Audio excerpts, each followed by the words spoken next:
The day had started like any other for Adam, a 16-year-old student at St. Agnes High School. The sun's feeble light began to break through his bedroom window as he prepared for the day ahead. The usual routine unfolded, a quick breakfast, tying shoelaces and exchanging casual morning pleasantries with his family.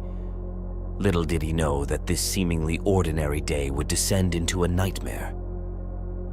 As the school day progressed, Adam found himself caught up in the hustle and bustle of classes and extracurricular activities. When the final bell rang, signaling the end of the day, he met up with his friend Jake outside the main entrance. Their laughter echoed through the emptying halls, oblivious to the darkening shadows that lurked in the corners. As the duo made their way to the last class of the day, a feeling of unease settled in the air. The ominous wind outside seemed to whisper warnings that went unnoticed. Unbeknownst to Adam and Jake, a gang, infamous for their brutality, had infiltrated the school grounds. Inside the classroom, the day's lessons unfolded, oblivious to the impending tragedy. The students' laughter and chatter filled the room, a stark contrast to the looming danger. Suddenly, the intercom crackled to life, and Principal Anderson's voice echoed through the speakers, distorting into a nightmarish cadence. "Attention, students. This is Principal Anderson. We are currently under a Code Red lockdown. I repeat, Code Red. Stay in your classrooms, lock the doors, and remain silent. This is not a drill." The chilling message hung in the air, and panic spread through the room like wildfire.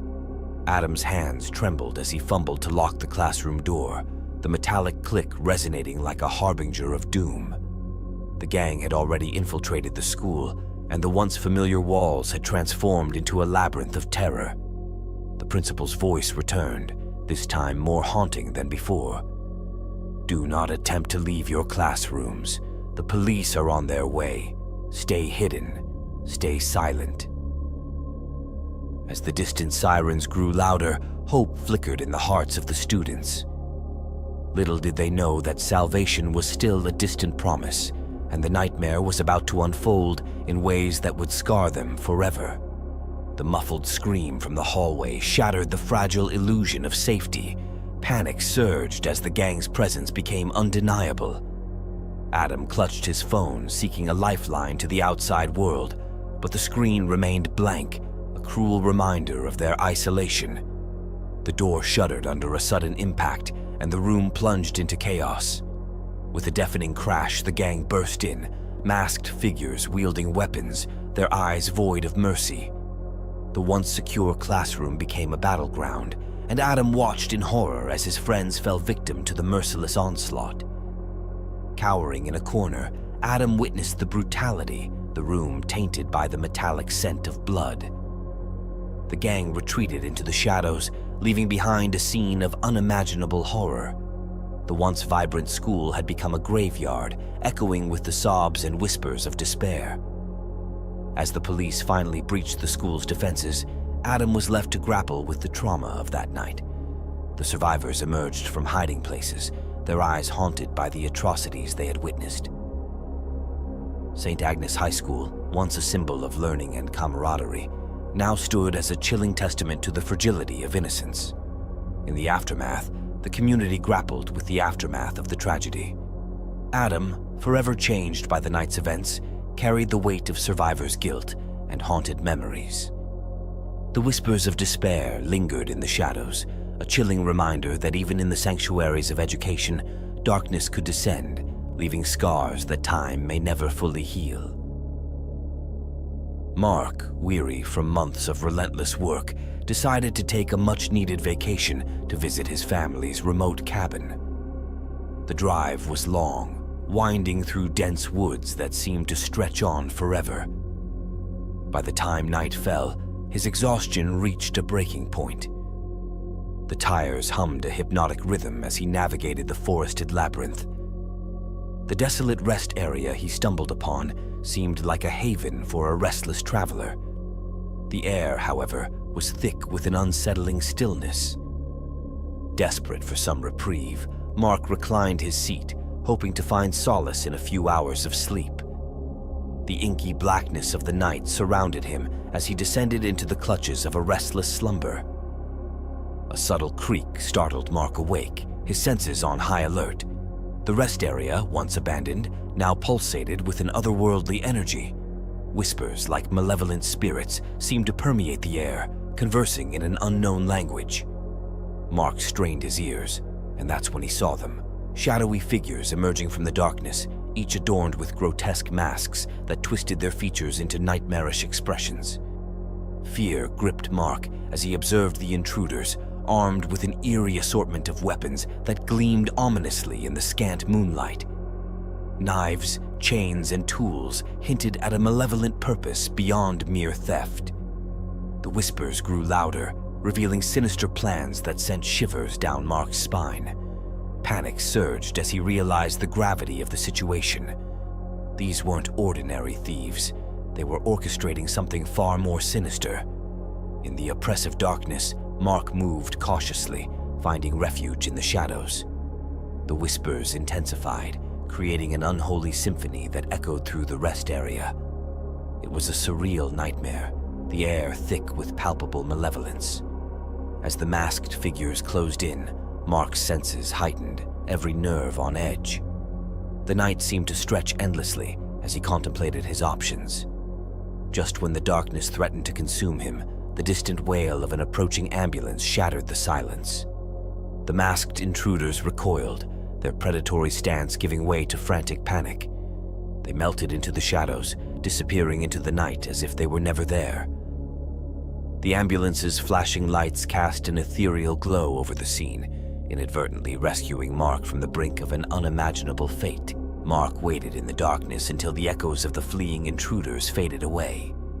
Trembling, he unlocked his car and sped away from the rest area, haunted by the memory of the chilling whispers in the woods. The road to his family's cabin, once familiar, now felt like a journey through a surreal dreamscape. The lingering whispers echoed in his mind, a haunting reminder that sometimes salvation emerges from the most unexpected places, and the line between reality and nightmare is thinner than the shadows that lurk in the heart of the woods. Arriving at the cabin, Mark found solace in the embrace of his family. Yet, the whispers lingered in the recesses of his mind, a ghostly reminder of that eerie night. The woods, once a sanctuary, now held secrets that danced in the shadows. A chilling tale that Mark would carry with him, forever altering the way he perceived the thin veil between safety and the unknown. In the heart of an ancient forest, where the gnarled branches of twisted trees reached out like skeletal fingers, stood Blackwood Manor, a looming testament to the unspeakable horrors that lurked within. The air was thick with an otherworldly stillness, as if the very atmosphere clung to the darkness that pervaded the abandoned mansion. Rumors of its sinister past echoed through the nearby village, where even the bravest villagers dared not utter its name after nightfall.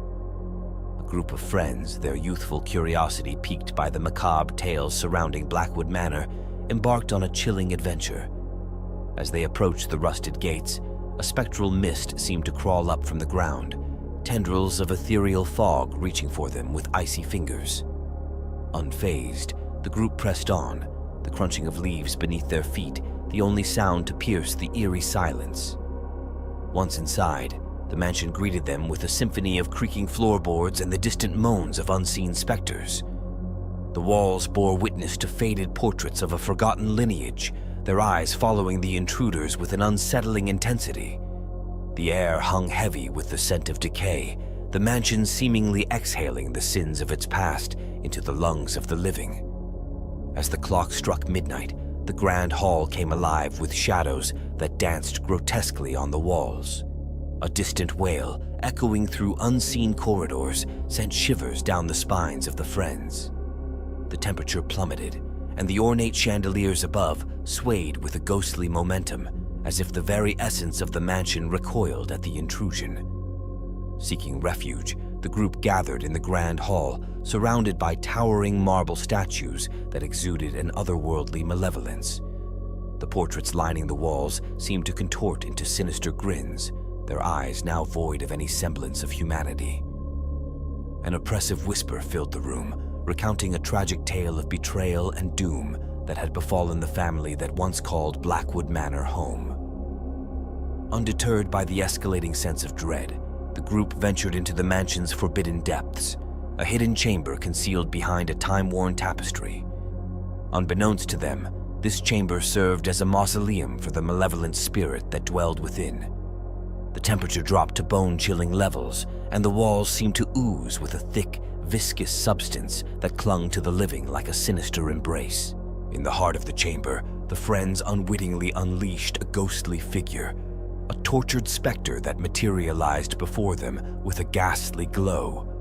The walls pulsated with memories of long-forgotten torment, and the air crackled with an otherworldly energy as the figure exacted its vengeance. The temperature dropped further, and the friends' breath hung in the air like spectral mist. One by one, the friends succumbed to the relentless assault of the malevolent spirit.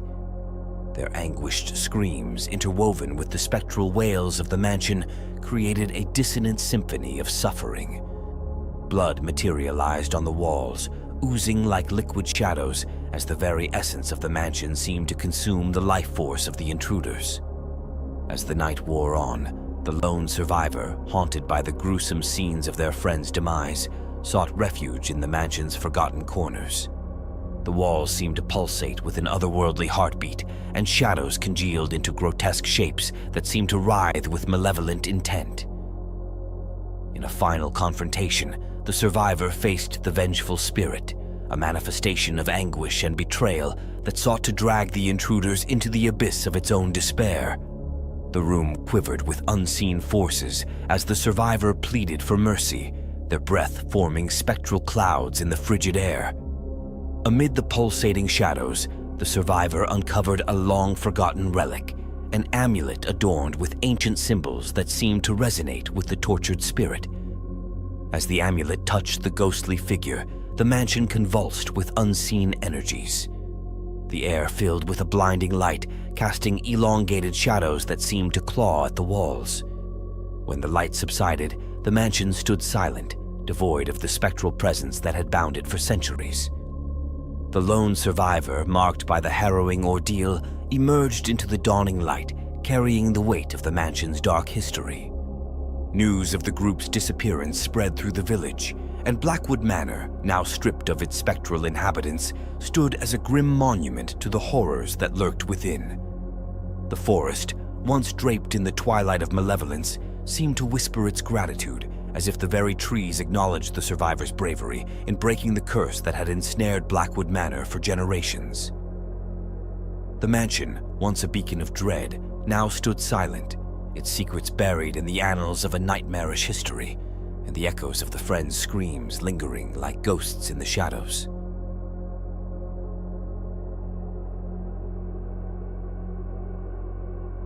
The sun had barely risen, casting a golden hue on the exterior of Crestwood High School.